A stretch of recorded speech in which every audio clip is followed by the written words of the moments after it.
Hello and welcome to the Naked Conversations podcast. I'm your host, Emerald Murade, and I'm so glad you're here. This space is devoted to real, raw, and radically honest conversations with some of the most magnetic, diverse, and wonderful humans I've had the honor of crossing paths with. From mystics to makers, teachers to truth seekers, this is a home for anyone craving depth, connection, and clarity. At the heart of this podcast is a mission to unshame the human experience. We're here to dismantle the silence, to bring to light what we've been taught to hide, and to reclaim our voices through storytelling. Whether we're unpacking grief, celebrating joy, exploring sensuality and identity, or getting curious about what it really means to live an authentic and meaningful life, nothing is off limits here. This is a community built through conversation, a place where you get to feel seen, embraced, and reminded that you're never alone. So get cozy, stay open, and let's get naked in the most soul-expanding, liberating way possible. Welcome to Naked Conversations. Everyone, and welcome to the Naked Conversations podcast. It has been some time since we've connected one-to-one. The last couple of months have been quite the whirlwind. I have been traveling quite frequently. I was recently in Hawaii, as well as Sedona, Arizona, on a bit of a spiritual pilgrimage.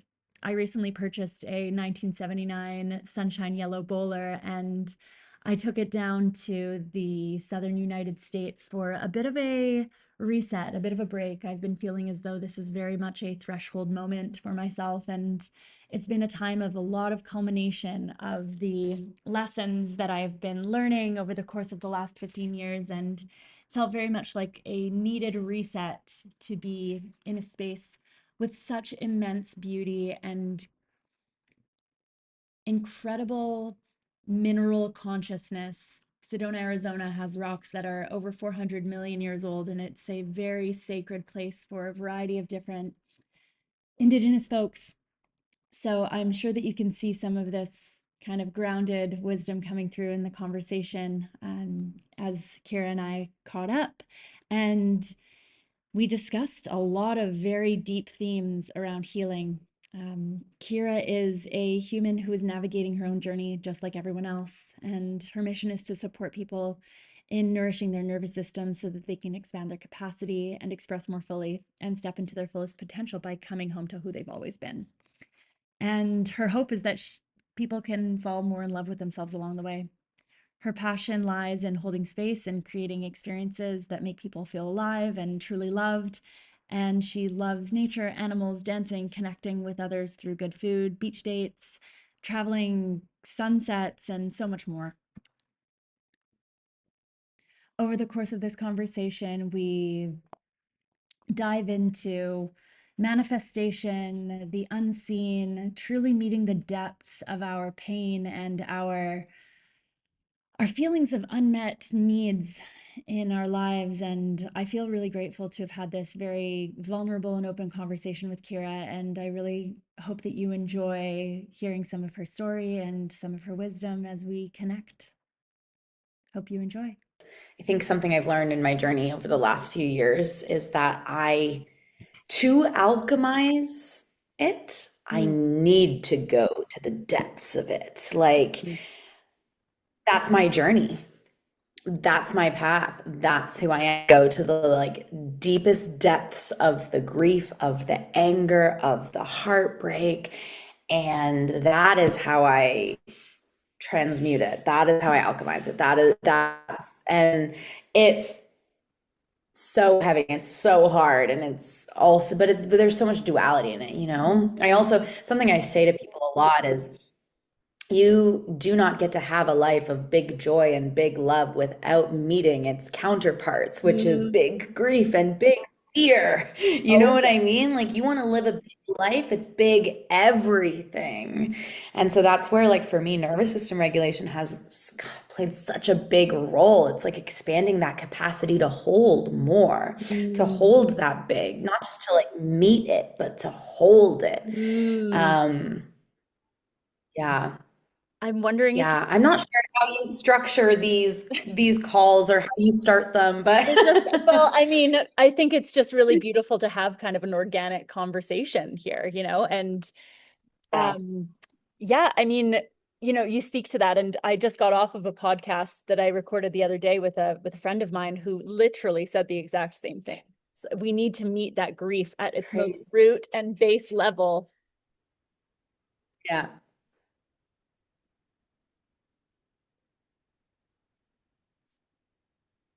in order to, truly rise. We need to contact it, and we need to sit with it, and we need to Yeah. feel it. And I'm curious to know your journey with nervous system regulation work, because I know that that's it's kind of a buzzword in this day and age, but Mm. it's, to Mhm. my understanding, it is really just like a connection to this field within yourself, and being able to truly like sit and meet and kind of work with it. But I would love to know about your experience in the work that you do, and how that came to be. Well, I mean, with everything I do, it all came to be because I first started off as like a student, a client, a human exploring it myself in my own healing journey. Mhm. I've kind of acquired a lot of different certifications over the years. Started off with my yoga teacher training, but it always starts with like I found yoga and it helped me heal, and so I was like I want to support others in doing the same for themselves. So I did my yoga teacher training. Then I came off prescription meds and I went the holistic route, and I really like did a lot of figuring it out on my own, but realized how powerful living a holistic way of life is. And so I went to school for holistic nutrition because I was like, I need to help other people do the same.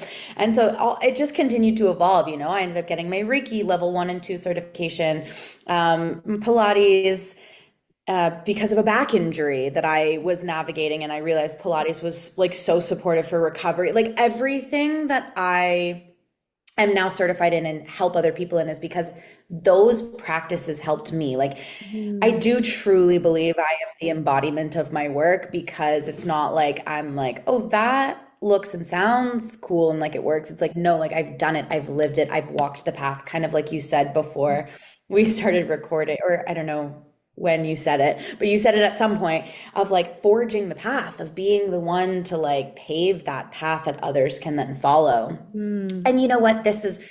That's my dharma is, Mm. and that's what gives my pain purpose is, especially like in difficult moments. I'm like, well, me learning how to navigate this is only going to help me support other people in navigating it. And that is everything to me. It like, sure, I do it for myself. Of course, I'm worthy of that too. Mhm. And I do truly believe my purpose is to support others, to love others, to see others, to be that loving witness, to hold space, to guide them home to themselves. I never, ever, ever call myself a healer. Mhm. I will guide you to your own healer lives within, because you are them. Mhm. But I don't like to use that word. But in regards to nervous system regulation, back in 2020, as I'm sure for most people, when that crazy time in the world hit, my mental health took a nosedive, and I was really, really struggling. Not only was I struggling with substance abuse, but like that was part of what caused me to struggle so much with my mental health. My anxiety and depression were really bad. I was struggling with crazy panic attacks. And one of my best friends was like, I just started seeing a breathwork coach. I'm going to gift you a session. Like, you need to see her. I think it'll help so much with your anxiety. So I went to see her this first session, and I did like, oh, I think it was like a 90-minute breathwork session, conscious connected breath. And I left that session being like, can I swear on this podcast? I left that session being like, what the fuck was that? Like, I had never felt like that before. And when I say felt, I mean like I had never felt my emotions in my body the way that I did in that breathwork session. And immediately I knew like there's something here and I need to keep exploring this. I ended up working one-on-one with this breathwork coach for a year before I decided to dive into my teacher training, my breathwork certification. I did a 6-month trauma informed breathwork certification after a year of doing that work. But it all started with breathwork, really, was this like first really somatic nervous system piece that I explored. And it supported me so much with my mental health, with my anxiety, with my depression. It was 8 months, 8 months after I started doing one-on-one breath work is when I became sober. And I truly believe, one, the reason I was able to actually come to that decision and stick to it was because for 8 months leading up to it, I didn't consciously know, but I was like prepping my nervous system. I was prepping myself. Like that decision to start breath work really changed everything for me. And yeah, then I became sober, and that was a huge turning point in my life as well. And in my sobriety, I lost like everyone I had been hanging out with up until that point. We partied on weekends, like they were also struggling with their relationship with substances. They weren't ready to admit it, but once I'm sober, I could see things so clearly. And so I was like, okay, well, I need to make new friends. Like, how do I do that? So I got super involved with the cold plunging community. And cold plunging absolutely changed my life. And the reason I got so involved with them is because I'm like, well, these events are always sober. I know they're going to be alcohol free, and I can meet other like-minded people in the health and wellness space because I, at that point, was like full time in health and wellness, but living a double life because on the weekends, I was struggling so much. Not just on the weekends, but mostly like on the weekends, I was struggling so much with binging and substance abuse there. But then like Monday to Friday, I was like living this other life, stepping into who I was becoming more fully, but then getting pulled back. It was such a crazy journey that time. But then I got super involved with the cold plunging community, and I was cold plunging in the ocean in the winter probably every single day. Like I had to completely remove myself from going out other than these events that I went to, or just like a easy one-on-one hangout with a friend, but I didn't have that many friends at the time. And so I spent a lot of time actually like cold plunging, especially in the ocean in the winter, every day. Wow. And so that in combination with breath work absolutely changed my life. Like Mm, the cold taught me how to hold space for myself in uncomfortable moments, and that I completely. don't need to run. And, it forced me present. It forced me to regulate my breath. It forced me to just like sit with myself. Also, like completely removing myself from going out. I then like had to learn how to be bored, and I had to learn how to be lonely. And all of those decisions brought me to like getting out of a really toxic relationship. And then I was so not one thing you'll learn about me, never a long story short kind of gal. It's a long story long, short story long, all the stories long, forever and always. I'm a yapper. Maybe that's a Leo in me. Maybe that's just who I am.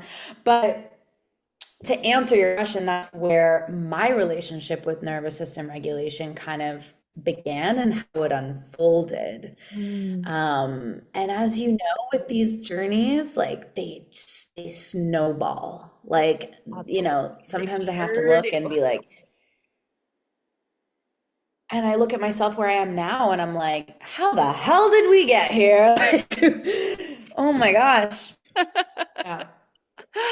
Wow, wow, that is quite the journey. I see so many parallels actually in your path and the things that you've walked through in terms of your own healing journey. Similarly, when I lived in Toronto rather during COVID, and it was a very similar kind of situation of just feeling so incredibly isolated. And I was in an abusive relationship for 2.5 years, and little like not to even my knowledge that that's what was going on. But there came like kind of a catalytic moment for myself where it's like I have to really take responsibility for this. I really need to start to do something about this, or else this is just going to be my life from now on. And I think that there's kind of this moment where you have to take the reins of your life and really start to like reclaim yourself. And that sounds to me like that was such a catalyst for you, to do this nervous system regulation, to do breath work, like to truly sit with it. We spend so much of our lives trying to avoid it. Like you can spend your entire life in avoidance of what's actually going on at the center, but then when you connect to it, it's like it's game over. Absolutely. And, I actually talk about this in my classes that I teach a lot because, at the end, we end every class with a moment of rest, a moment of stillness. And I really try to educate, inspire, and empower people that this is the most important part of the practice, because learning how to sit with yourself is where your liberation lies.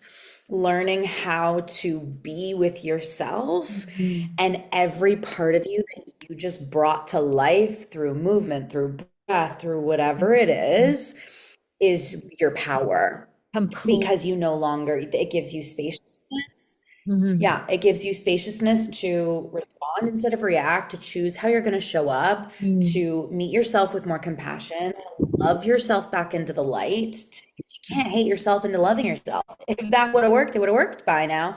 And you know what I mean? And so, like, I, you can't step into more wholeness and like your fullest potential if you're like, but only some of the pieces get Mhm. to be loved and come with me, because you know what I mean? Like, 1,000%, a thousand and percent. it's funny 'cause, I was going to say yeah, when you said,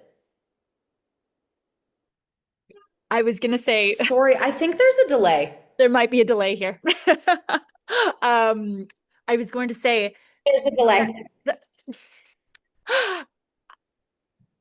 Oh, happens to be our like relationship to life itself as well. It doesn't only happen on the personal level of this is how I'm relating to the good parts of me, the bad parts of me. It's like it becomes this kind of web of experience where I can like this about my life, but I don't like that about my life. And then you just become on this like you get onto this hamster wheel of trying to control your experience rather than just allowing it to be as it is. And that's really the essence and nature of my work, is that we attach so many labels to things as good and bad and right and wrong and this and that. And we want to hold on so tightly to certain things and let go of others and, really try to push things to the side. But really, there is an intelligence there, which is so deeply connected to the body. The intelligence is of life itself and the current of life, and recognizing that you can trust that current of life and you can trust your body. And I think doing so through nervous system regulation and practices such as the ones that you teach are like it's truly it is the essence of liberation. yeah, totally. It really is. Um, and it's so interesting because I say often to students and clients, like, you don't get to choose what you're grateful for. You have to be grateful for all of it.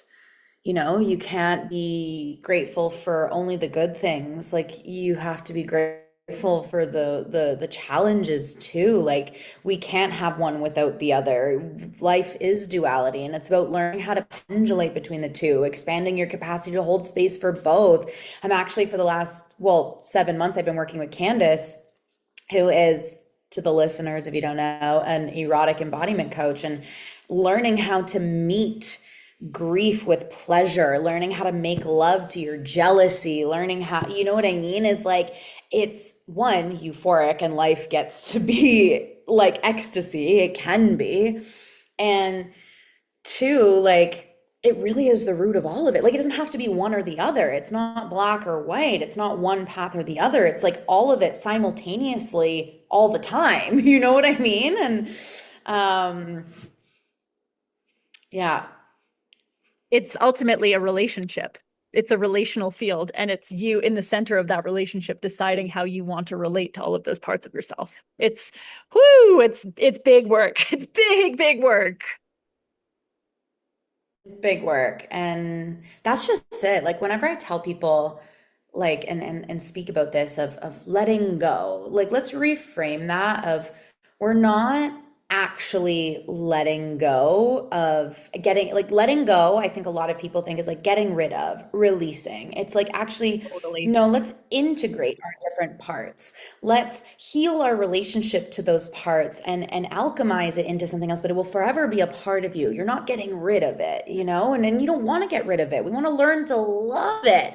And it's those parts of you that are crunchy that need the most love, and that, you know what I mean? And it's interesting, earlier you said, you spoke about taking responsibility. And that was one of the most pivotal moments of my journey, of my healing journey, was when I took radical responsibility for the role that I played in my own life and my own suffering. And, for so long, I could not take ownership of it because I was like, it's not possible. I could not be the one to blame. I was so resistant to that. And then, it really was an act of self-love actually to take that radical responsibility. But and this is the harsh cliche truth, like it has to come from within you. I kind of just got to this point where I was like, if I have to live, I can't live like this, and I'm sick of my shit. You know what I mean? Like Absolutely. Absolutely. And it's an addictive thing, right? Like it becomes everybody else's problem, right? It's everybody else's problem. Everybody else is doing this to me. And there's such a very deep shadow that needs to be reckoned with around that. Yeah. And I'm so proud to know you and to see you walking this path of like it's radical responsibility and radical truth. And it's certainly not for the weak. totally. And you know what's when when you brought the word addicting up, something else that I learned I was addicted to, that I realized I was addicted to, was, for so long I kept myself in this cycle of like building myself up and then crashing back down and self-sabotaging. My life would blow up, and then I would pull myself out of the depths and the darkness. And what a euphoric journey to be my own hero. And yes, I wasn't my hero and I put in the work, but I also was the one who was self-sabotaging myself, putting myself back there. You know what I mean? Because I think there was like this almost addiction to the high. And this is a huge thing that came with nervous system regulation for me, was learning how to feel safe in neutrality. No more chaos, no more hot and cold, fire and ice, 0 to 100. Like learning how to feel safe in simplicity, in loneliness, in boredom, in ease, in it's not so hard and complicated for myself, and it actually gets to be like this. But again, that comes with, I'm no longer the victim. Like, and there was safety in being the victim because, in my childhood, I'm just going to use one example here. My father abandoned me right when I turned 14. The only time he chose to see me is if I was sick or injured. I then ended up, my system was like, we are going to get the nurture we need if we are sick and injured. So I was in and out of the hospital like crazy. And that even led into my adulthood because I was just in such a cycle. And so even still now, I'm still breaking through this old conditioning, even with Candace in moments here of like, there's still these deeper layers because the journey is so layered, and like the more you dive in, the more you're going to meet a deeper layer where that thing that you thought you healed through, there's another piece of it there that Yes. then. And so there's even moments where I'm like, I still, there's parts of me that I'm still working through that like believe, well, I'm not going to get the love and the nurture that I need unless I am the victim you know what I mean? And absolutely. And then life will only kind of bring those patterns up for you to reckon with them. It's very deep, deep shadow work that happens on such an unconscious level that we don't even recognize a lot of the time what's happening. But continue on, please. Well, and that's really been my journey lately with my nervous system work is feeling safe and ease and simplicity. But what's come from that is abundance, alignment, like this really big and beautiful life. And I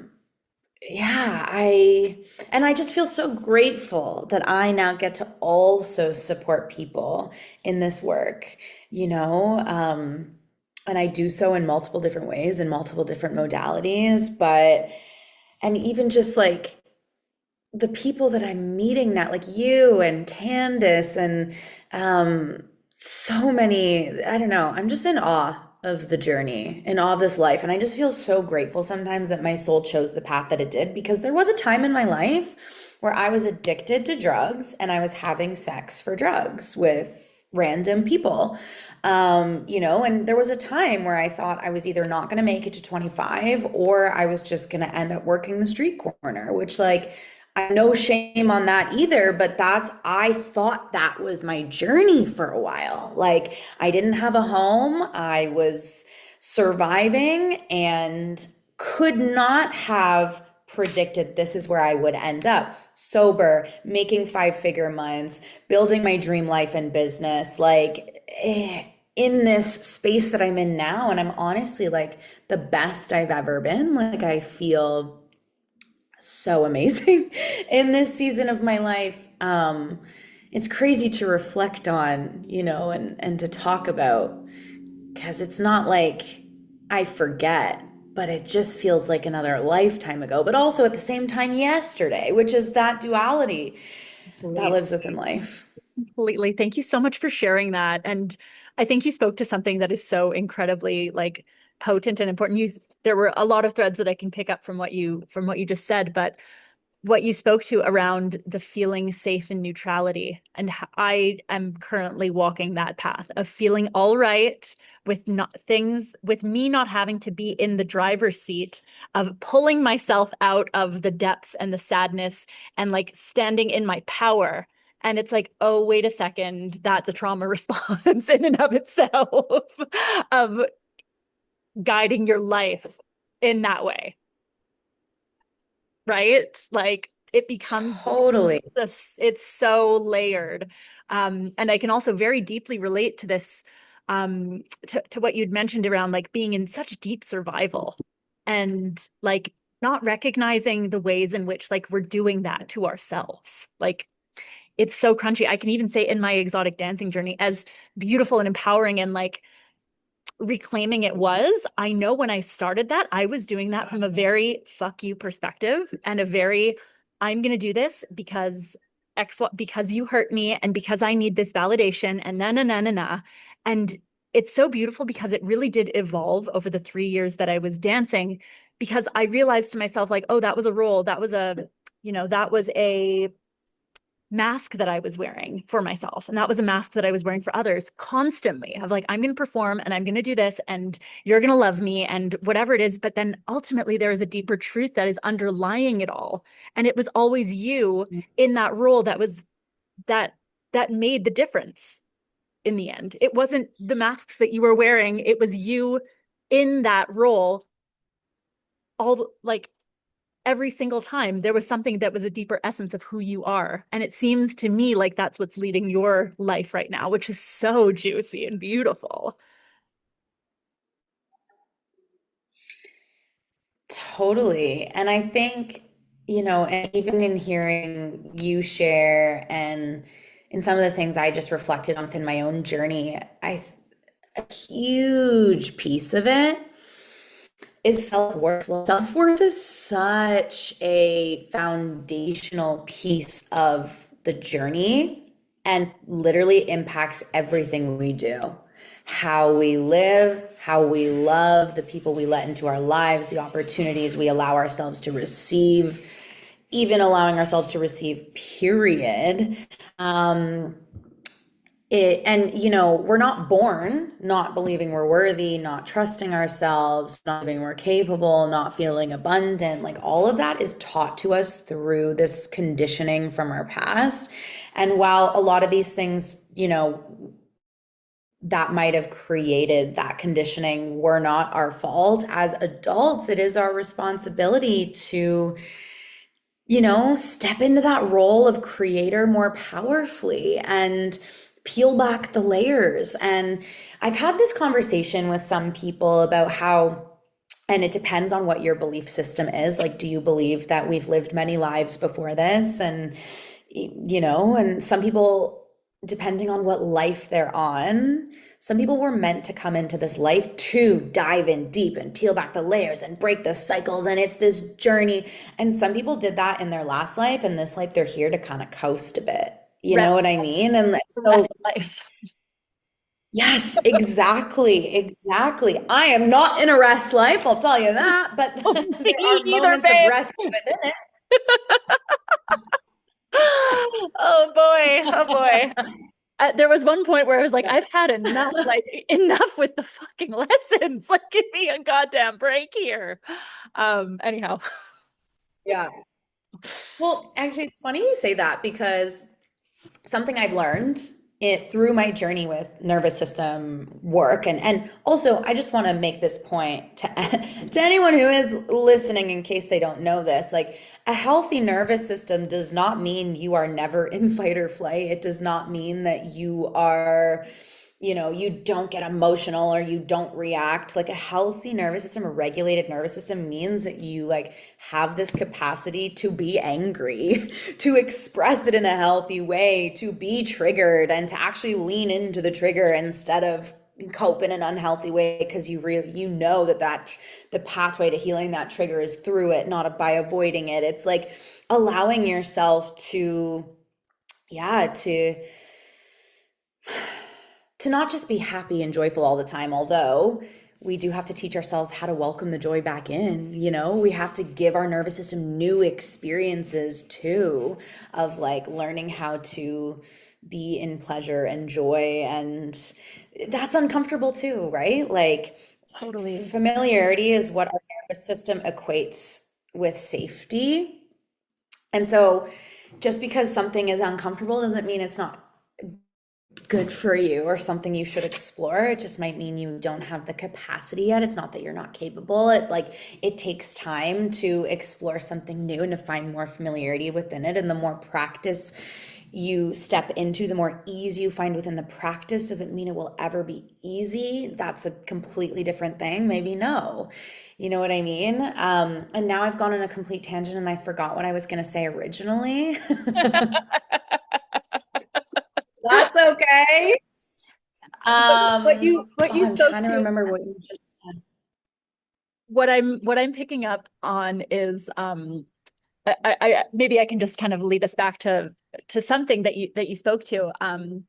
It's, to me, my understanding of that and my own journey with that, with nervous system regulation, is that you can have the opportunity to step back and observe and be the witness rather than be so deeply in it. And it speaks to me of, this practice of meditation, or, being in a cold, like pushing your body to like an absolute extreme so that you can widen your window of tolerance, so that you can actually consciously, in that moment, you might be in a fight or flight response, but then you can take the step back and actually have the opportunity to reflect on it and actually be in your own sovereignty around how you want to relate, rather than being so in the loop of the trauma response.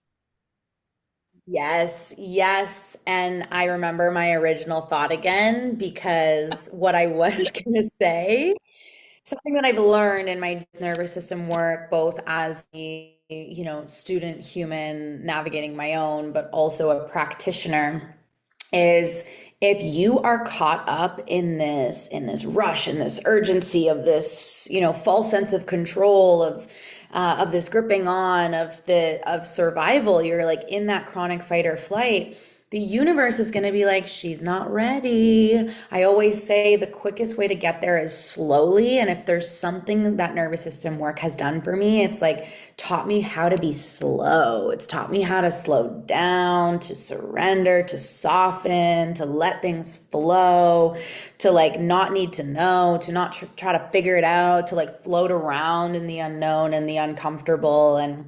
And there's so much power in that. Like that is literally where your liberation lies. I think about after my last breakup, which was the worst heartbreak of my life. This was over a year and a half ago now. It was back in June of 2024. And I lost the person I thought I was going to marry, the home we were living in, my whole community. I had moved to the other side of the world for this person, sold everything I owned, packed my life up in 3 bags, moved across the world, thought I was going to have kids with this person, and lost all of it in the blink of an eye. And then every time I closed my eyes, I could not picture anything for myself because I didn't want anything else. I had no idea. And it really taught me this huge lesson of detachment. And it's an interesting dance to have a desire and a dream and a vision and a goal, but then to let it go. You know what I mean? It's like you can have those things and detach from the outcome. But at that time of my life, a lot of other things happened following that within the month afterwards, that the universe just kind of broke me down to the point where I was like, I have no grip strength left. I have no choice but to fully surrender. I was literally like on my hands and knees, like, take it all, take everything. What you can't take is in here, and I will build from the ground up if I need to. Like, it was so dramatic, as a Leo would be in that moment. You know what I mean? And I then floated around in this unknown black void. That's what it felt like. It felt like a black void because I wasn't intentionally creating anything because I didn't know what I wanted, what was next. And how life unfolded for me after that was more amazing than I could have ever even Mhm, pictured for myself. mhm. Oh, that moment of surrender to like the truth of who you are is, oh my gosh, there's nothing more difficult than being in that moment of allowing life to just take the reins and just be in the flow of it, because we have so many things in our minds that just think that this is the way. My background on my phone, actually on my other phone, it's my wish is a rose. It says my wish, it's just a rose, and then it has God's plan and it's an entire bouquet. And Oh, isn't it the truth? love that. Isn't it the truth? We have no idea how good it can get. We have no idea. We just need to root down to the essence of who we are. And you spoke to self-worth as well, which totally a pillar of how we navigate this world in how we relate to life. And my belief is that the core wound, there's feelings of unworthiness, there's feelings of aloneness, there's feelings of like deep rejection and like lack of safety that happen in our childhood experiences. But ultimately, at the very root of it is this feeling of like, I am separate, I am not part of this world. Like, there's the deeper layer is this separation from life, but when you contact that layer, you're connected to everything that is. It's that you're in contact, you're in communication, you're in relationship to it. And then life is a highway, and you get to decide how it's how like what way you drive. Mm, mm. Yeah, yeah, absolutely. And it's so, and hearing you talk and like reflect these things back to me, that I'm like feeling it in my body and I'm sitting with it. And I'm like, again, it comes back to this, like, I am my responsibility and you are yours. And I think about this journey that I've been on, and I truly believe that, like, if I can do it, anyone can do it. Like, I believe that.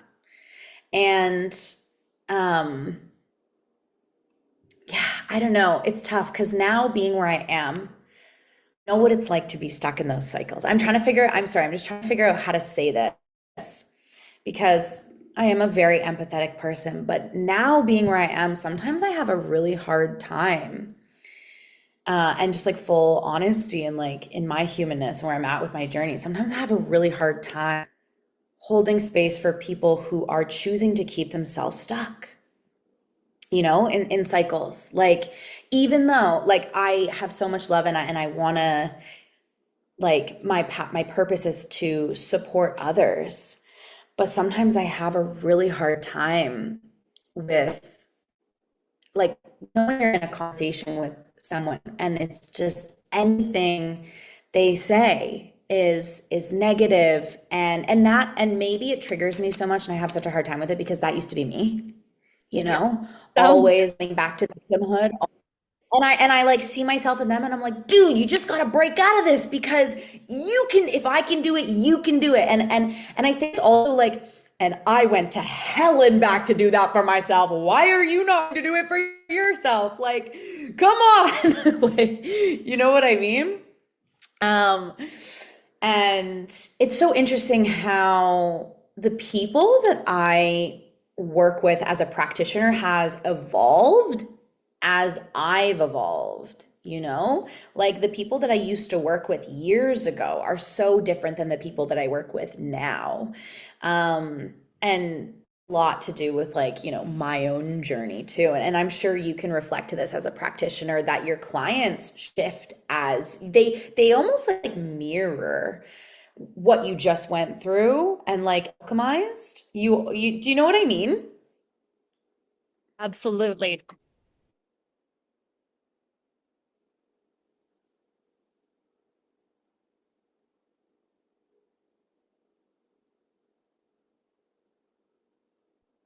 Absolutely. No, you couldn't have said that better. It becomes like a reflection, 1,000% of like, but that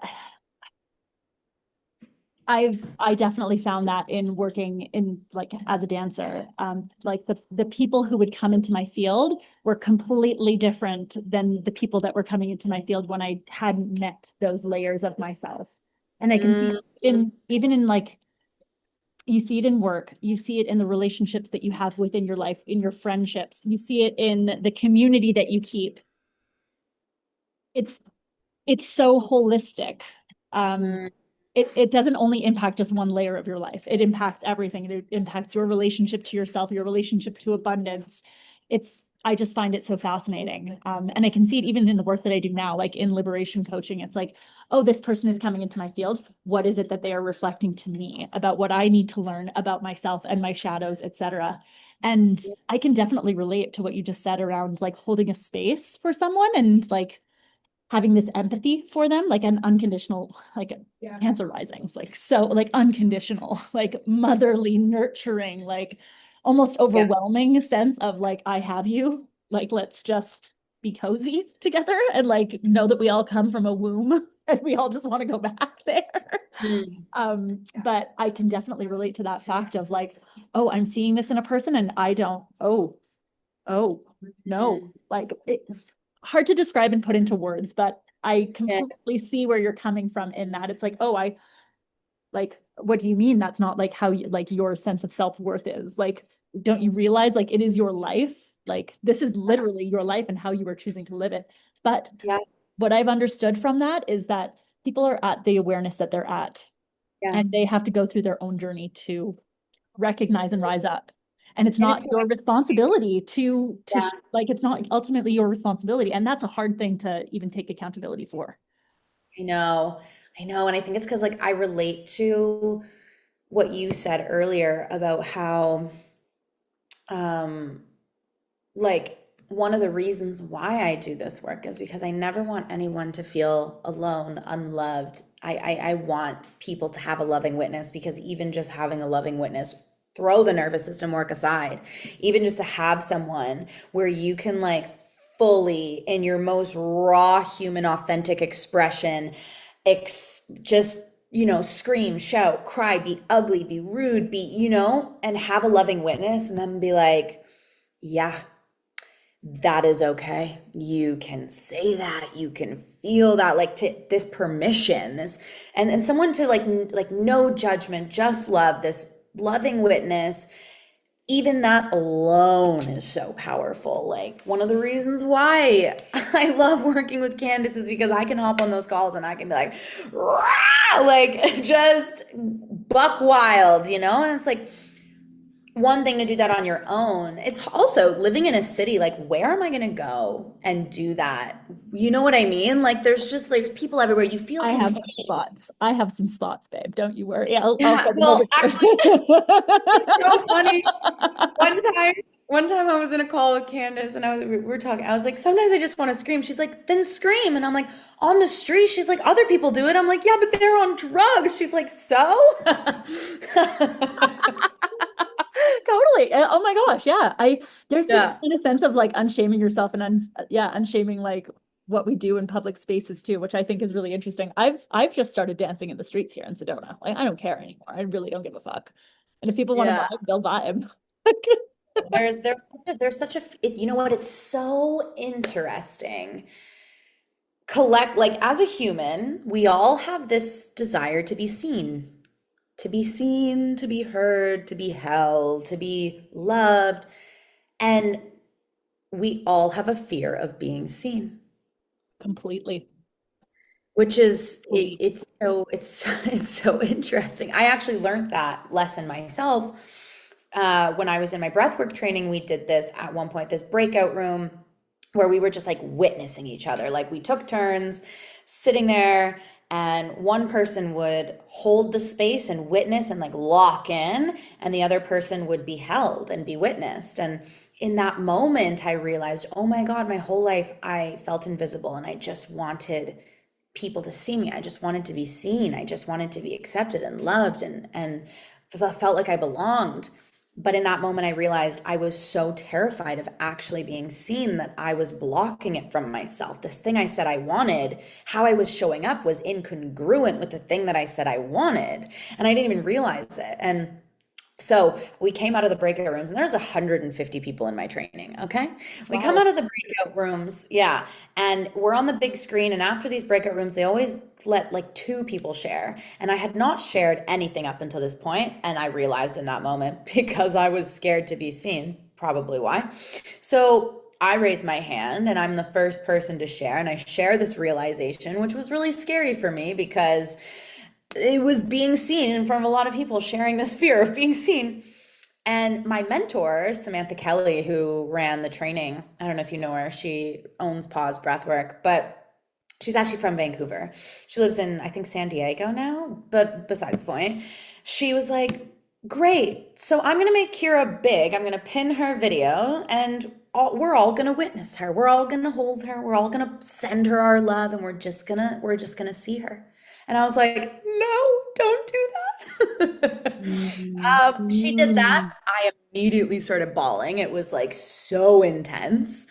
Um, but again, we can tie this back to nervous system work. Half the time, the things that we say we want, the way that we're showing up, what's really there beneath the surface is incongruent with what we say we want. Doesn't mean we can't have that thing. It just means that we need to like peel back the layers to heal those parts so that we can align that energy, that emotion, whatever it is. And then this comes full circle to like, you are the creator of your reality. This is part of it. And something I've learned through nervous system regulation and nervous system work is you heal and shift your internal world, your external world will follow suit without you even needing to do anything. I love that you just said that. I absolutely love it. Like, there is no other reality than your internal reality. That's a very radical statement.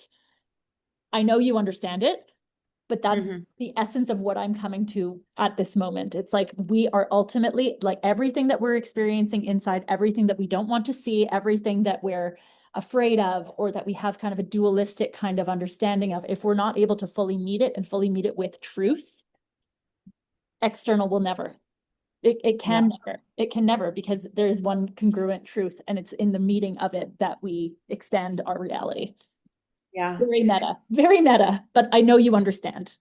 No, absolutely. And it's like, too, hearing you say that, it kind of brings me back to we need to stop putting our power in things outside of ourselves. Like, it doesn't matter if you trust somebody else, like the trust lives within. You need to be able to trust yourself to navigate whatever does happen. It's, stop putting your power in things outside of yourself. It's like that reclamation of power is, again, comes back to this taking responsibility of the role that you play, of choosing. You can literally, and I'm starting to, it's crazy. The more I dive into this journey, the more I can like feel the rewiring happen in real time.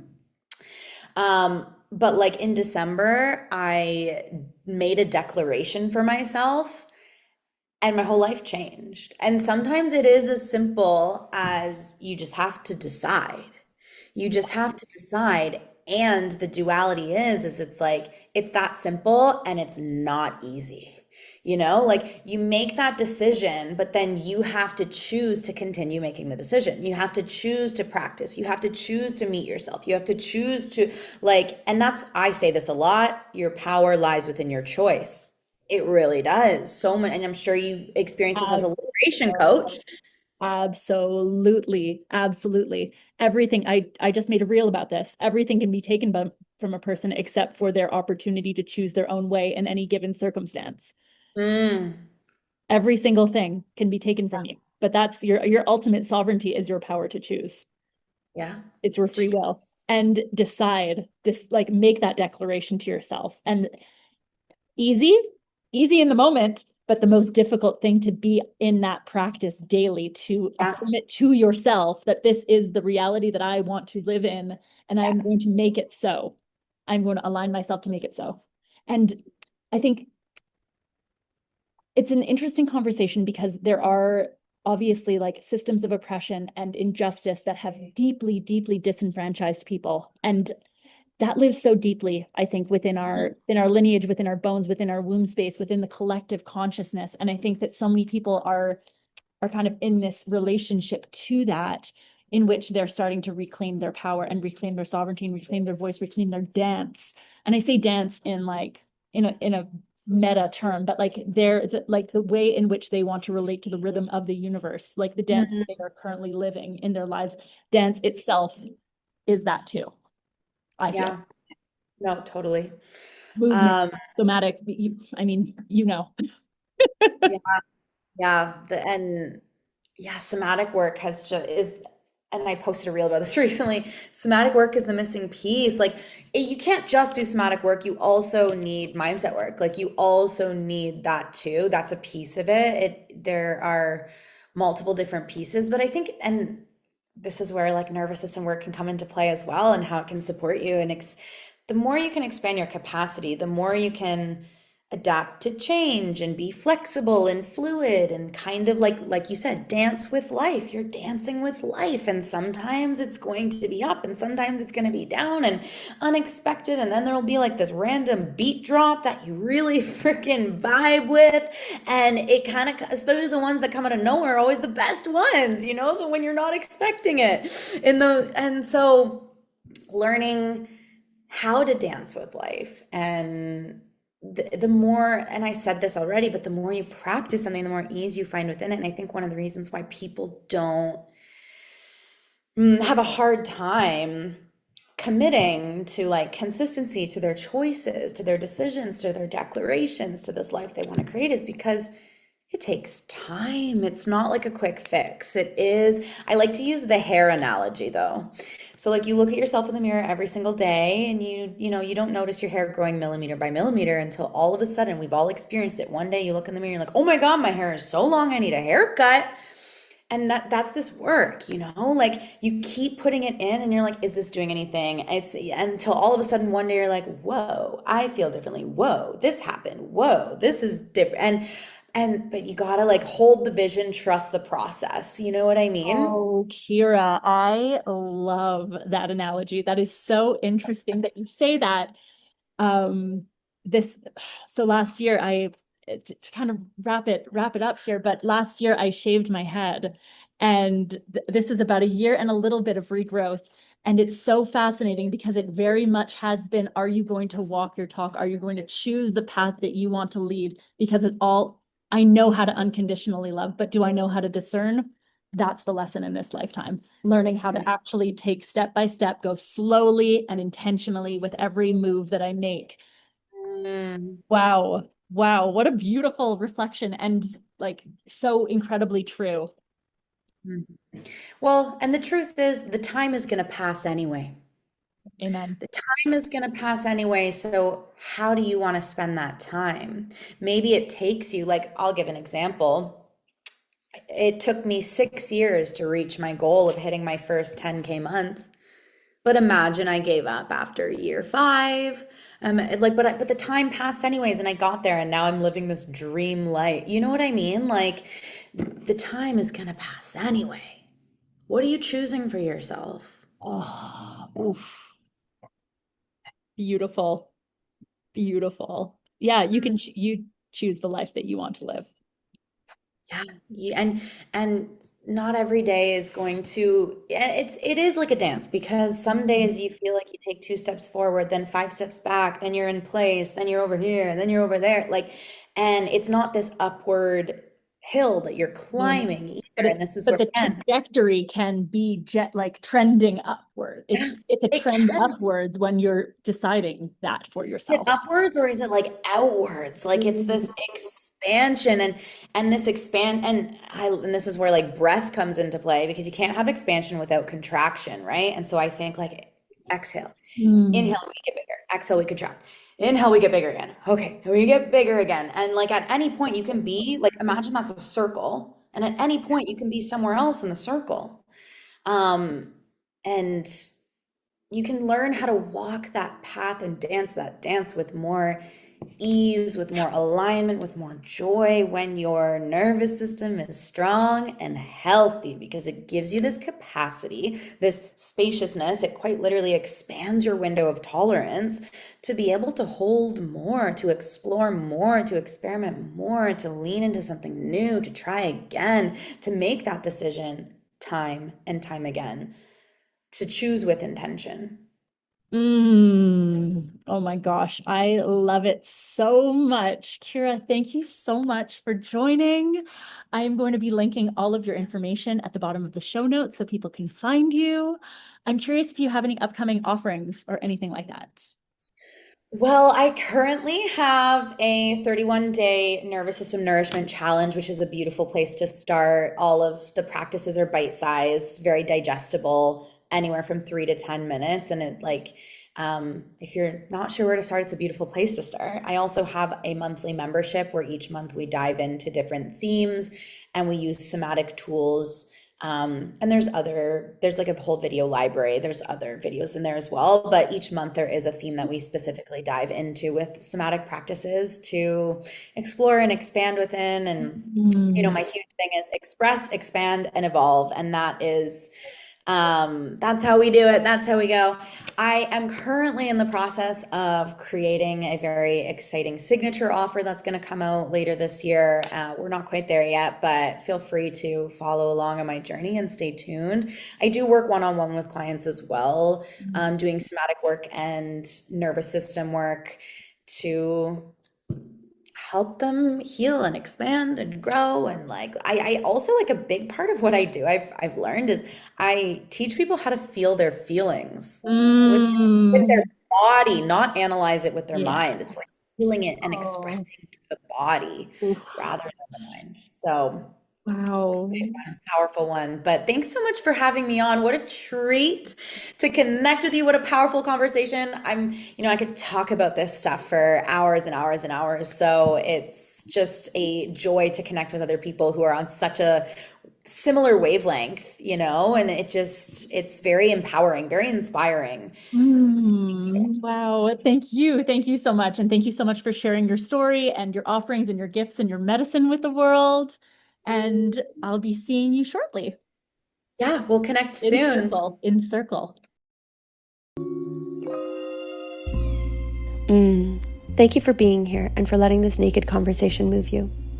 If something stirred in your heart or body, or if you felt seen, softened, awakened, or curious, I'd love to know more. Come find me on Instagram and share what touched you. The intention is to make this a living and breathing relationship, not just a performance. And if you're longing to go deeper, to be met in the raw, and to tend to what's ready to unfold in your soul's calling, my one-to-one sessions are an intimate container for that, where we meet soul to soul, body to body, and in devotion to your truth and your light. You'll find details in the show notes. Until next time.